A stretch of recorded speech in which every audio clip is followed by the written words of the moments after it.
तो अब सज्जन, ये 25 साल का जो ताला बंद है दिल्ली का, ये योगी खोल पाएंगे क्या?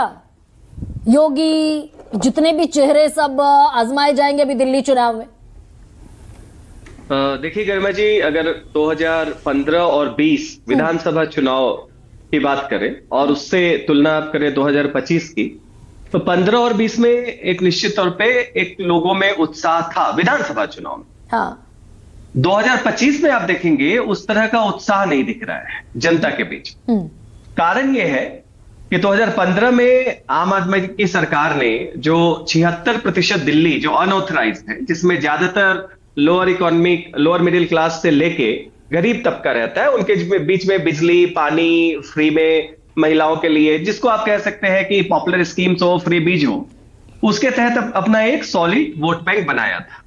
20 के बाद आम आदमी पार्टी, जिसको पॉलिटिक्स ऑफ एस्पिरेशन कहते हैं, उसमें बुरी तरीके से असफल रही है, क्योंकि सारा का सारा मतलब वही है कि हमने अभी तक फ्री बीज दी, हम उसको और ज्यादा बढ़ाएं। पहली बात तो यह है, तो जिनको मिल रहा है उनको भी कुछ नया मिल रहा है, और मिडिल क्लास बहुत ही बुरी तरीके से एलियनेटेड है आम आदमी पार्टी से, एक फैक्ट। हाँ, तो वो मिडिल क्लास वाला भी तो दांव खेल ही दिया आम आदमी पार्टी ने। 7 से 10 लाख की बात करके वो उस चिंता को भी दिखाता है, उसको आम आदमी पार्टी एड्रेस कर रही है कि साहब आप हमसे नाराज हैं, लेकिन आप देखिए इनकम टैक्स और बजट आने वाला है।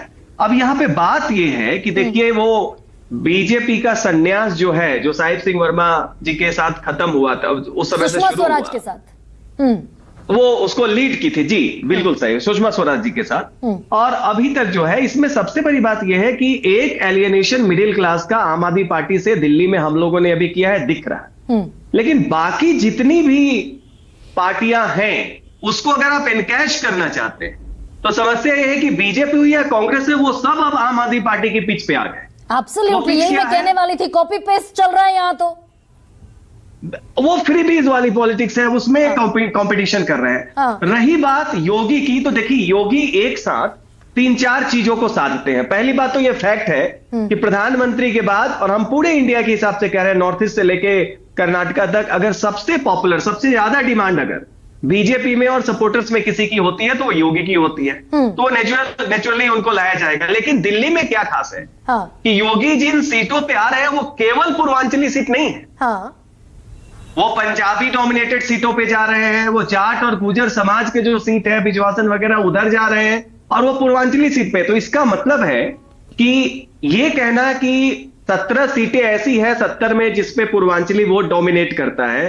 17 में पंजाबी सीटें वो डोमिनेट करते हैं, उसके बाद लगभग 12 सीटें ऐसी हैं जिसमें जाट और गुजर समाज के करते हैं, निर्णायक भूमिका में मुस्लिम 5 सीटों पे हैं, और 21 सीटें मिली जुली हैं।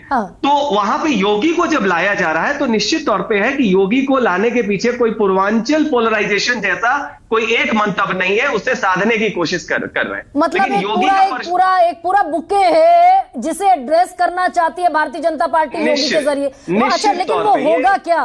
बस बहुत छोटा सा सज्जन, ये चेहरे का करिश्मा जी, मुझे लग रहा है थोड़ा बीजेपी के तरफ से, एक बीजेपी की समस्या ये है कि ये प्रधानमंत्री मोदी, योगी जो सेंट्रल लीडरशिप है उन पे ज्यादा डिपेंडेंट है। अभी भी स्टेट लीडरशिप जो बीजेपी की है उसमें एक कमजोरी दिख रही है। तो पहली तो कमजोरी ये है कि विधानसभा का चुनाव है, और ये जो हर जगह, और ये क्या सज्जन, ये भी है क्या कि भाई हर जगह मंदिर मस्जिद जरूरी नहीं है, हर जगह बटोगे तो कटोगे चल जाएगा। झारखंड में नहीं चला, पिछली बार दिल्ली में नहीं चला।